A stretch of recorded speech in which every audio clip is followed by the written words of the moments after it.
Hello दोस्तों, एक बार फिर से स्वागत है आपका अपने ही यूट्यूब चैनल ऑनलाइन नव्या एकेडमी में। तो दोस्तों, आज हम बात करने वाले हैं जो आपके यूके ट्रिपल एस सी के द्वारा जो आपका सिलेबस दिया हुआ है हिंदी साहित्य यानी कि सामान्य हिंदी का जो हिंदी साहित्य वाला पोर्शन है, जहाँ पे उन्होंने लेखक और कवियों के नाम दिए हैं। लगभग 20 लेखक और कवि आपके पास दिए हैं, जहाँ से आपके पास क्वेश्चन वो बार बार पूछ रहा है।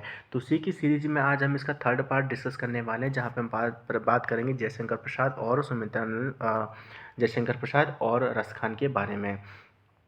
तो जयशंकर प्रसाद के बारे में पढ़ने से पहले हम रस खान के बारे में पढ़ें, लेकिन उससे पहले अगर आप फर्स्ट टाइम चैनल पर आ रहे हैं तो चैनल को सब्सक्राइब जरूर कर लीजिएगा, बेल आइकन जरूर प्रेस कर ले और ऑल को नोटिफिकेशन आप ऑन कर ले, ताकि जो भी वीडियो ऐसा अपलोड करता हूँ सबसे पहले आपके पास उसका नोटिफिकेशन आ सके। तो चलिए स्टार्ट करते हैं आज का वीडियो और जानते हैं जयशंकर प्रसाद के बारे में और रस खान जी के बारे में।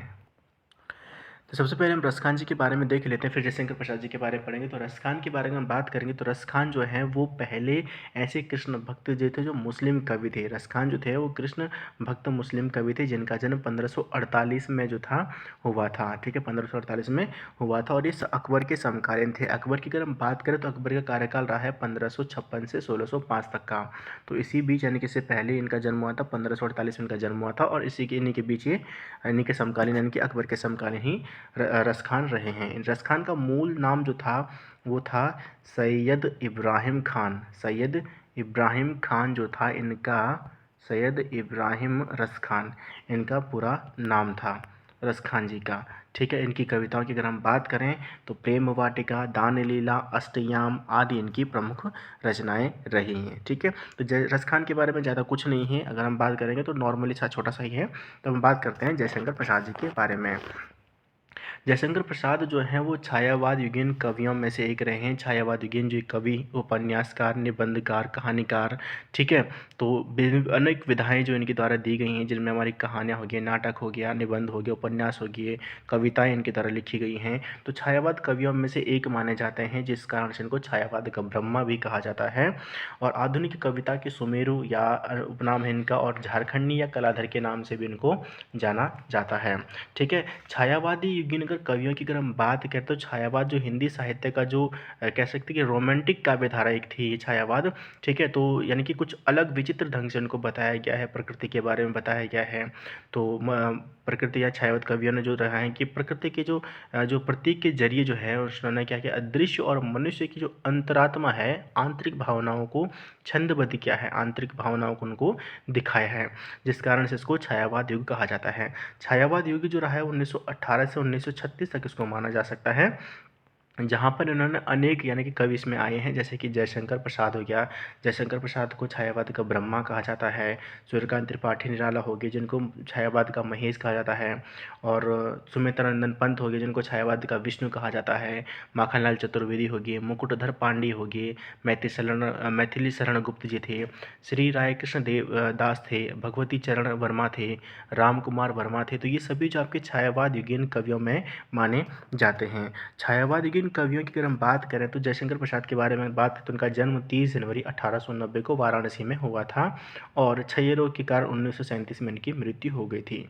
इनके पिता का नाम देवी प्रसाद था और इनका जो कलाधर के नाम से उन्होंने सबसे पहले अपनी कविता लिखी थी सवैया के रूप में, जो कि ब्रज भाषा में थी। अब यहाँ पे आपके पास क्वेश्चन बन सकता है, जयशंकर प्रसाद हिंदी भाषा में उन्होंने मुख्य उनकी रचनाएं रही हैं, लेकिन अगर आपके पास आए कि पहली रचना जो थी इनकी, या पहला सवैया जो था उन्होंने किस भाषा में लिखा था, तो बचपन में उन्होंने कलाधर के नाम से लिखा था और ब्रज भाषा में लिखा था। ठीक है, इनकी एक कविता है या इनकी रचना है कामायनी। इनकी रचना कामायनी को सुमित्रा नंदन पंत जी ने हिंदी का ताजमहल कहा है, हिंदी का ताजमहल इसको नाम दिया है। इनकी विभिन्न रचनाओं की अगर हम बात करें, जो इनकी जो पहली छायावादी काव्य रचना जो है वो है झरना।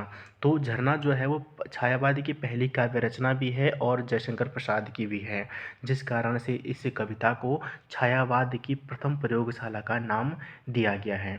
छायावाद की प्रथम प्रयोगशाला भी इसको कहा जाता है।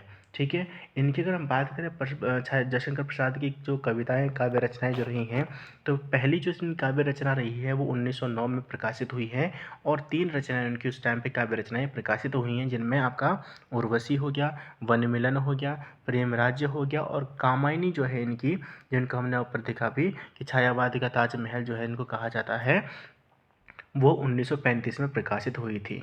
ठीक है, सुमित्रानंद पंत ने इनकी जो कविता है कामायनी को क्या कहा है, छायावाद का ताजमहल के नाम से उसको जाना गया है। ठीक है, और या हिंदी का ताजमहल इसको कहा गया है। इसके जो पात्र जो रहे हैं, जो यानी कि जो अगर हम बात करें कामायनी में जो मुख्य पात्र जो रहे हैं वो है मनु है, श्रद्धा है और इड़ा है। ठीक है, तो ये जो आपकी कामायनी जो रही है वो इनकी अति प्रबंध काव्य रचनाओं में से मानी जाती है, इंपॉर्टेंट रचना मानी जाती है। कई बार क्वेश्चन कामायनी का पूछा जा चुका है एग्जाम में भी। मुख्य अगर पात्र पूछता है तो मनु, श्रद्धा और इड़ा है। अगर आप विकेट की पीएससी की लेक्चरर की आप तैयारी कर रहे हैं और अगर आपके पास साहित्य का अगर पोर्शन आपके पास में है तो बेसिकली यहाँ से आपके पास क्वेश्चन बन सकता है कि इसका रचनाकार या किसी भी इन तीनों में से कोई भी आपके पास नाम दे देगा किस रचना का ये पात्र रहा है, कामायनी का पात्र पूछ लेगा। ठीक है, इनकी जो लंबी रचनाओं में है वो शेर सिंह का शास्त्र समर्पण है, प्रलय की छाया है। अन्य काव्य रचनाओं में इनकी जैसे प्रेम पथिका 1913 में प्रकाशित हुई थी, झरना इनकी है वो प्रथम छायावादी काव्य रचनाओं में से एक है, 1918 में ये प्रकाशित हुई थी। मैंने आपको ऊपर बताया था कि 1918 से 1936 तक का कार्य का जो काल रहा है वो आपका क्या रहा है, छायावाद युगीन माना जाता है। ठीक है, तो 1918 में पहली रचना जो थी छायावाद की 1918 में झरना जो थी, जिसको छायावादी की प्रथम प्रयोगशाला भी कहा जाता है।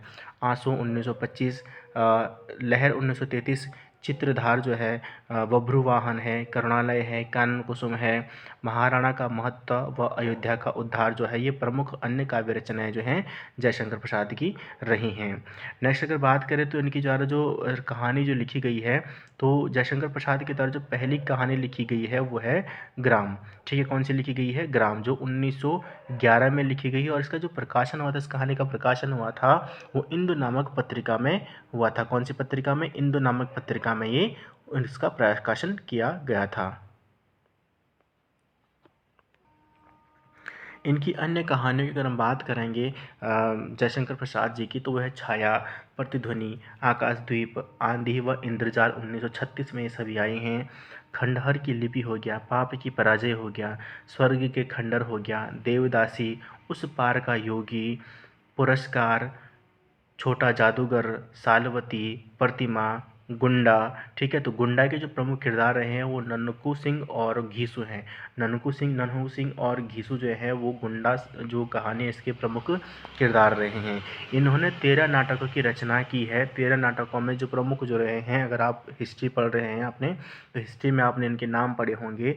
ठीक है, तो 13 प्रमुख इनके नाटक रहे हैं, जैसे कि स्कंदगुप्त हो गया, चंद्रगुप्त हो गया, अजातशत्रु, ठीक है, ध्रुव स्वामिनी हो गया, कामना हो गया, राजश्री हो गया, जन्मेजय का नाग यज्ञ हो गया, विशाख हो गया, सज्जन व एक घूंट आदि जो है इनके द्वारा लिखे गए नाटक हैं।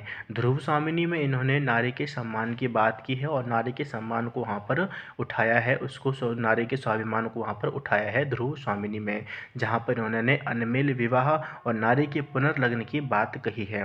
मगर अनमेल विवाह अगर हो जाता है तो मतलब वो दोबारा विवाह कर सकती है, या जैसे कि डाइवोर्स के बाद दोबारा विवाह या पुनर्विवाह जो होता है, पुनर्लग्न जो होता है, पुनर्विवाह के बारे में उन्होंने यहाँ पे बात कही है। तो जो कुरीतियाँ जो समय थे उनको हटाकर एक अलग यहाँ पे सोच उन्होंने यहाँ पे दी है। उपन्यास की बात करें तो उनके 3 प्रमुख उपन्यास रहे हैं, जिनमें जो है प्रमुख जो है कंकाल व तितली हैं, और अपूर्ण इनका जो इरावती जो उपन्यास है वो अपूर्ण उपन्यासों में माना जाता है। चंपा और लैला किरदार जो है वो जयशंकर प्रसाद की कहानियों में से एक रहे हैं। ठीक है, तो जयशंकर जो आपने यहाँ पे देखा कि चंपा और लैला जो उनके किरदार जो हैं वो जयशंकर प्रसाद की कहानियों में प्रमुख किरदारों के रूप में रहे हैं। ठीक है, तो ये था आपके पास रसखान और जयशंकर प्रसाद जी के बारे में। आई होप आपको वीडियो अच्छा लगा होगा। वीडियो कैसा लगा कमेंट बॉक्स में ज़रूर बताएं, और जल्द ही नई वीडियो के साथ मिलते हैं।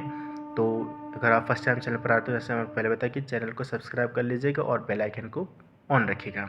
मिलते जल्दी नई वीडियो के साथ, तब तक के लिए जय हिंद, जय भारत।